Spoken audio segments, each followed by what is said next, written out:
Good evening, everybody. It is Friday night. My name is Elena Barbera. This is the Based Mother Show on the Patriots Prayer Network. Thank you so much for joining me. Oh my God. So this week, while everyone's been talking about stolen valor and tampon Tim and Kamala, has no platform and all that, there really has been a lot of other stuff going on that nobody's been paying attention to, like Kamalanomics. Yeah, she does have an economic platform. Wait until you hear it. Agenda 47 we're going to talk about tonight because that all of a sudden has also fallen off the radar. We got to keep talking about Donald Trump's policies. We're going to be talking about how he's going to tackle homelessness in America. What else have we got for tonight? Oh, remember the cocaine at the White House? There's an update. 9/11 masterminds. Yeah, they got a plea deal. Isn't that nice? And in Maryland, there are parents who were suing because their child was taken away from them because they didn't want to trans the kid. Imagine that. We're going to get into it in just a sec.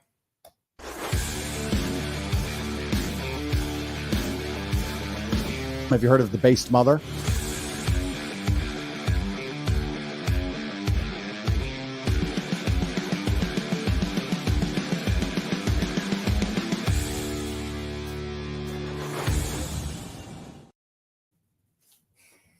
All right, let's start with Kamala Harris. So everybody says she doesn't have a platform because her website doesn't have a platform, and she never actually talks about any of her policies because she doesn't really have any, but she does have one.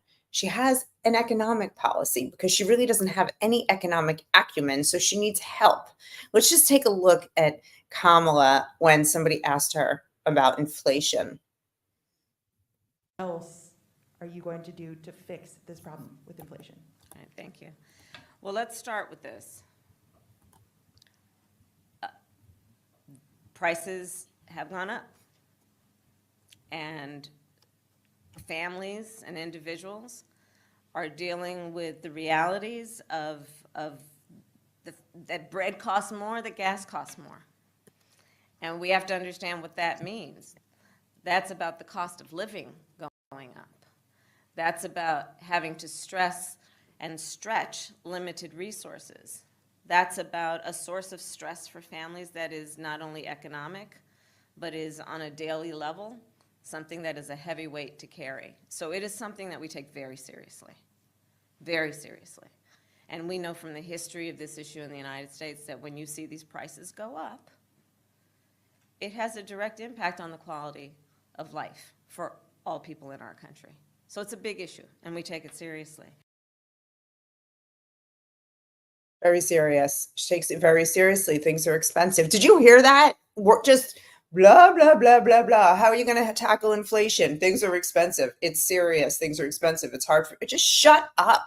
Just say, like, I would respect her more if she was like, you know what, honestly, economics isn't my strong suit, and I'm going to talk to my advisors and we're going to come up with a good plan, but I promise you, once I talk to our advisors, I'll let you know what we're going to do. Like, that would be so much more respectable than that BS that she spews. Okay, what else is new? So then the economy, she announces she's the nominee. The stock market crashes earlier this week. Then she's in Eau Claire, Wisconsin, and she's making a promise about her campaign. This is quick. Check this out. President, it will be a day one priority to fight to bring down prices. A day one priority to fight to bring down prices. So now, again, she's acknowledging that there's a problem. Just before that, she said the economy is really strong, but prices are high. No, there was just a stock market crash before you said that. But okay, we'll forget about that and just pretend like that didn't happen. Okay, so day one, she's going to fix prices. But for years, she's been talking, going around the country selling Bidenomics and telling us how great everything is. Bidenomics is amazing. Why would she have to change anything if everything's working? And why does she need to wait until she's elected president to change anything? Has she no influence to do anything now, being, I don't know, vice president to a invalid president? So basically she is president, which means we have no president. I'm digressing, but right? Yeah, we got to wait until you're president for you to change things, but she's not going to change things because here's the real kicker. Her plan has been revealed. Her plan is this. Wait. This is Gene Sterling. He is the mastermind behind Bidenomics, and we all know how much we love that when we're paying a lot more for everything in our lives. Gene Sterling was Joe Biden's senior economic advisor. He was the one behind the American Rescue Plan, which helped to send inflation soaring to begin with. And now guess what he's doing? He just joined Kamala's campaign as the economic advisor. So there you have it. Kamala's economic platform is more Bidenomics, but I'm going to call it Kamalanomics because I like to say it. And I'm sure somebody else has already said it out there, but I made it up today. So I'm going to, at least for today, give myself credit for it.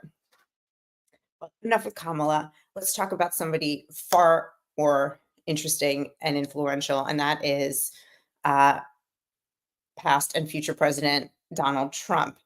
So again, I promised you that I would be taking you through Agenda 47 one by one. And one of the things that he is trying to make a difference in when he gets back into office is homelessness. We obviously have a tremendous homeless problem all over this country, in major cities, in the woods. I mean, I live here in Florida, and I don't see a lot of homeless people, except they're in encampments not far from where I live in the woods.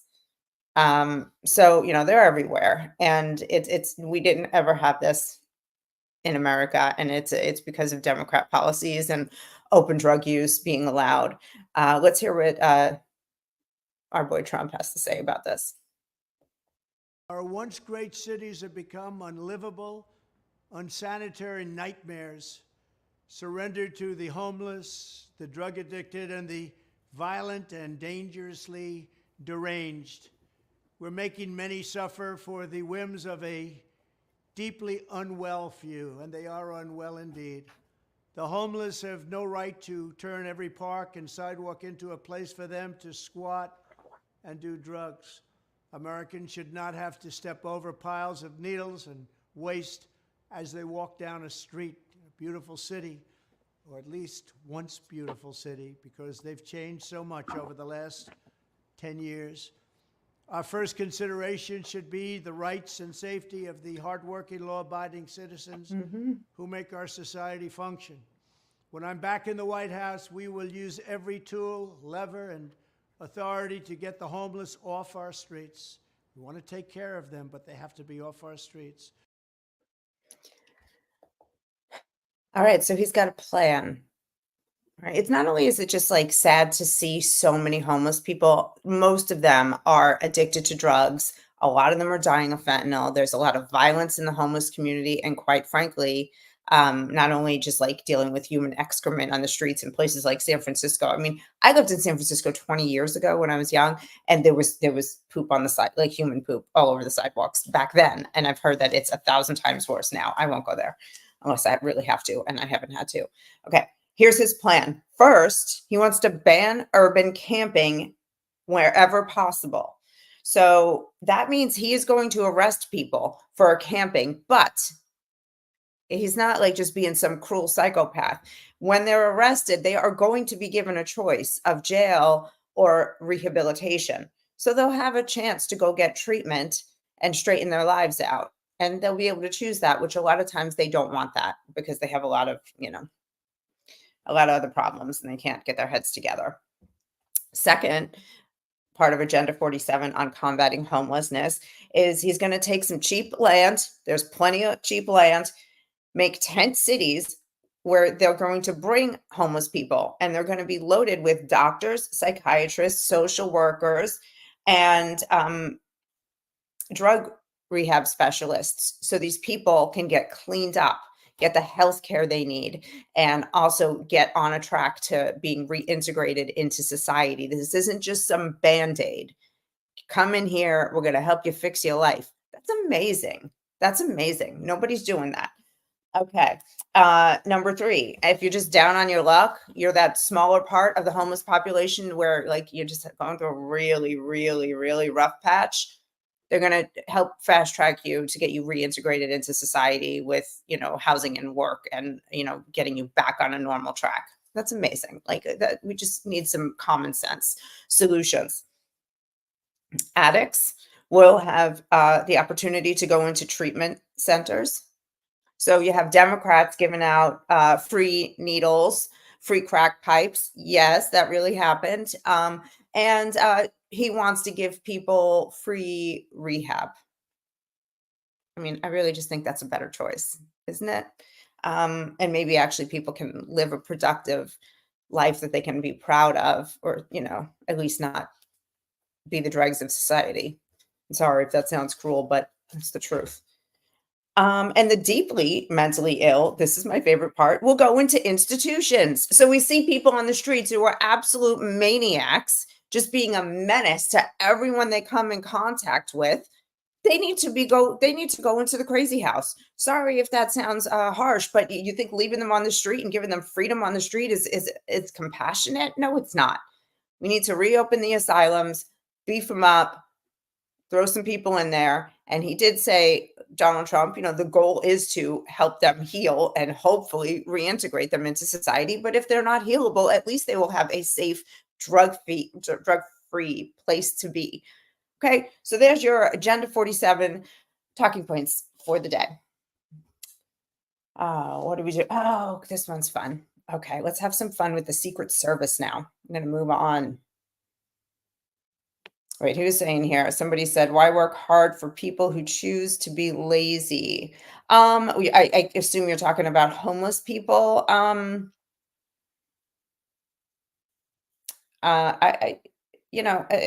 talking about people who are drug addicts, who have been fed more drugs and more opportunities to do drugs by Democrats. We're talking about,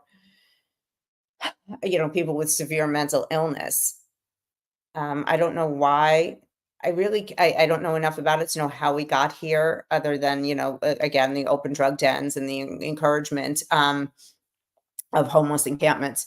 But we've got to fix the problem. So it's going to cost money, and it's just the way it is. I mean, we have a national problem. We have to fix it. But hopefully we're going to stop spending money on other things, like paying for, violent criminals to get sex change surgeries while they're in prison because, they're feeling it. Okay. Let me go back to the Secret Service. I got distracted. All right. Kimberly Cheatle.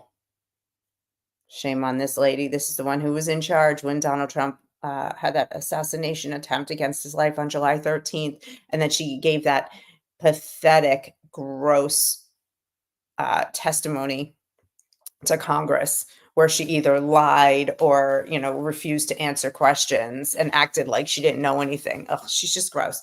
And then she resigned. I think it was the next day she resigned. So yeah. So turns out that wasn't her only massive failure. So remember, like last July when they found that bag of cocaine in the White House, and, of course we all know it's Hunter's because we're not stupid. We didn't all just fall out of a coconut tree, as Kamala likes to say. So it turns out that Cheatle wanted to destroy the evidence and just make it go away.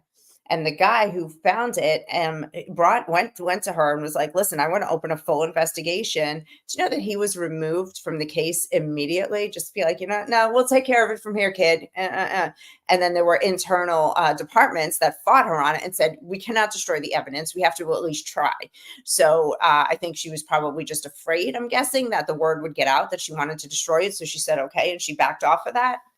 They are now denying that this ever happened. But when asked specific questions about the guy who got booted from the case and things like that, they're climbing up and they're just saying that they don't have any answers. So more shame on the Secret Service. And really no surprise, though. I mean, everything in this administration is just a giant cover-up. I mean, everything in our whole government is just a giant cover-up. They just lie to us day and night. Let's see. All right. Let's get right into one more thing here. This guy, Khalid Sheikh Mohammed, he was one of the masterminds of the 9/11 attacks around the country.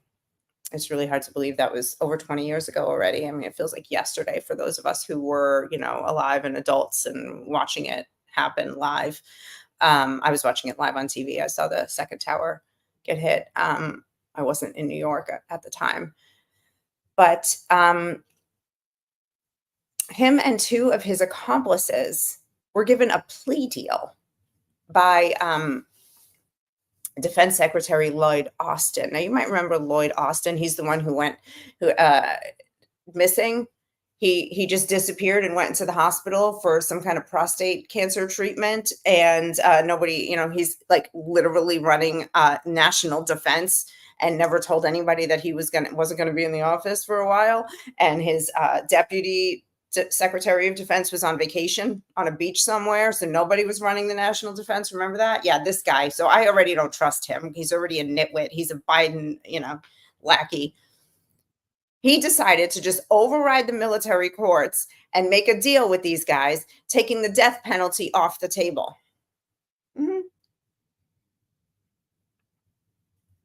Why is this all still in play over 20 years later anyway? I mean, that's a whole other question. I didn't have time to dig into that. That would have taken me a year.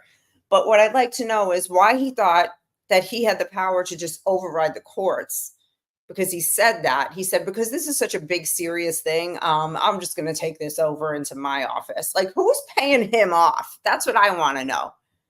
That you're going to take the death penalty off. And everybody, when it came out public, people this week went ape over it. They were furious.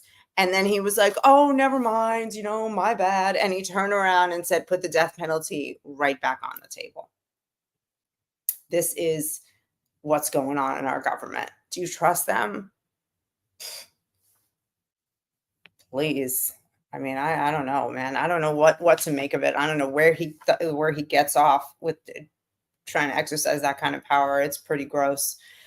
All right, I got one more really disturbing story for you here. It is about parents in Maryland who had their child taken away from them because they didn't want to trans him. Just give me 1 second and to hear from our sponsor, Smoking Gun Coffee, and I'm going to be right back with this sick, weird story.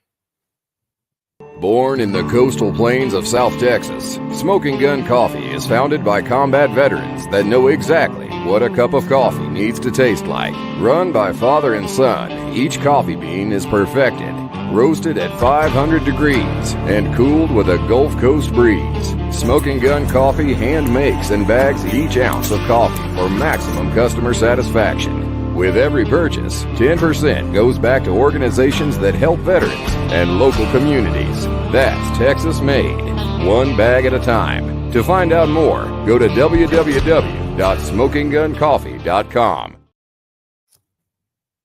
If you go to smokingguncoffee.com and you use code MOTHER, you'll get a discount. That's me. All right, Maryland. This is a really disturbing story, and it has a few weird twists and turns. So the Daily Wire got an exclusive interview with a couple who are unnamed as of right now. And what they told him was that they are suing the state of Maryland and the hospital because they have an autistic son who, when he was 16 years old, was basically hijacked and kept from them. In 2021, the kid was 16. He broke up with his girlfriend and he harmed himself. He tried to kill himself, but he didn't succeed. Later that year, he was at Children's National Hospital in Maryland, and it's not clear on exactly why he was there. But the parents were then informed that their boy, their 16-year-old son, was now their daughter. Okay, so they said you have to start using she, her pronouns, and you have to start treating your son as a daughter, and that's all there is to it. And the parents were like, no, that's our son. He's autistic. What have you talked him into? Give us our kid. And the hospital went ape on the parents, and they have these like emergency procedures that they use where they call in Child Protective Services, and they did that and they won. And they took this child away from the parents and started treating the child as a girl. 16-year-old autistic boy was now a girl with a new name and she, her pronouns. And the child went into foster care after a couple months in the hospital of getting treatments.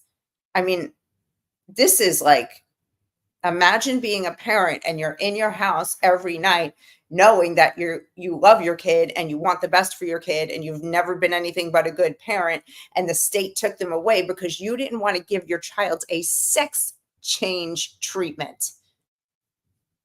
This is America, having our kids taken away so they can have experimental medical nonsense done on them. Holy hell.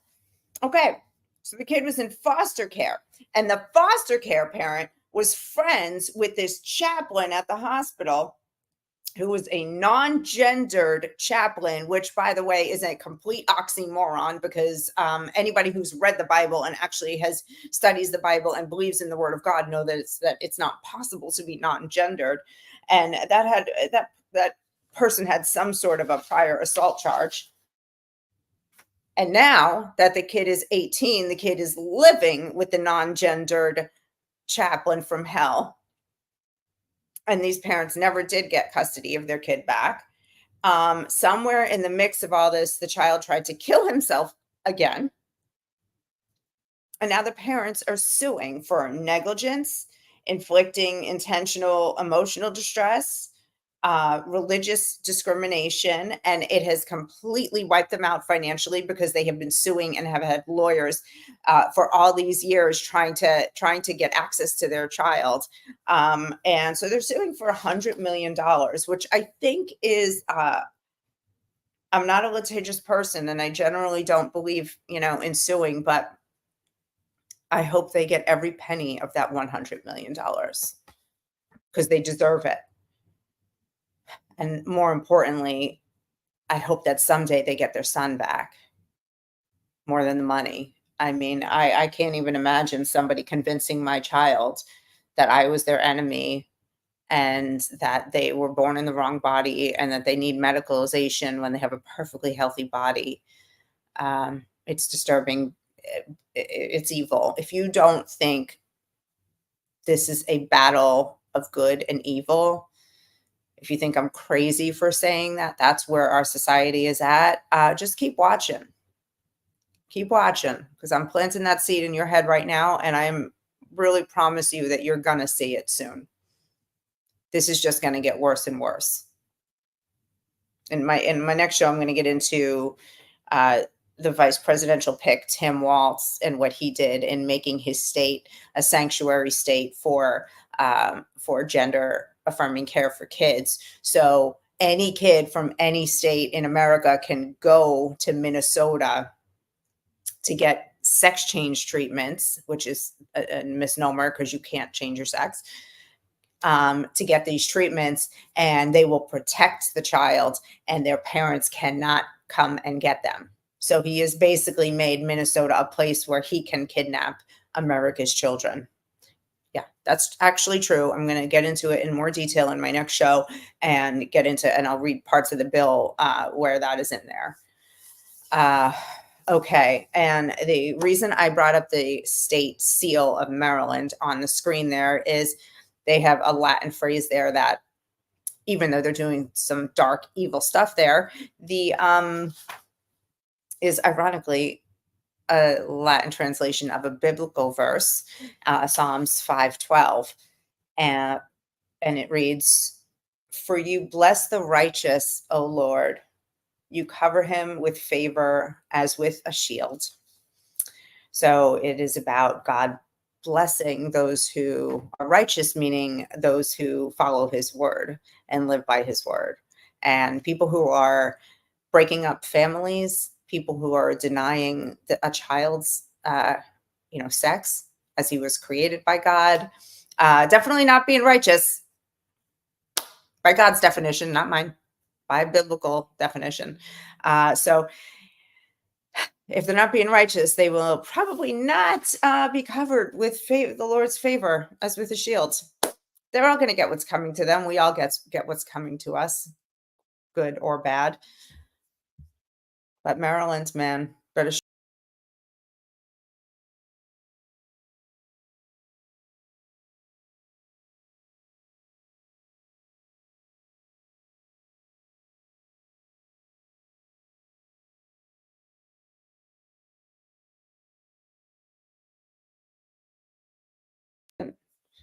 Whoops.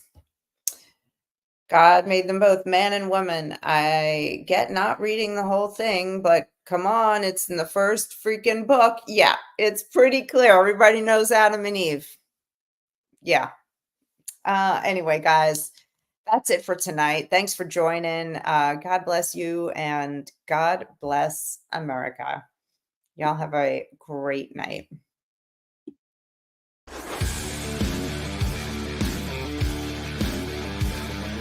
Have you heard of the based mother?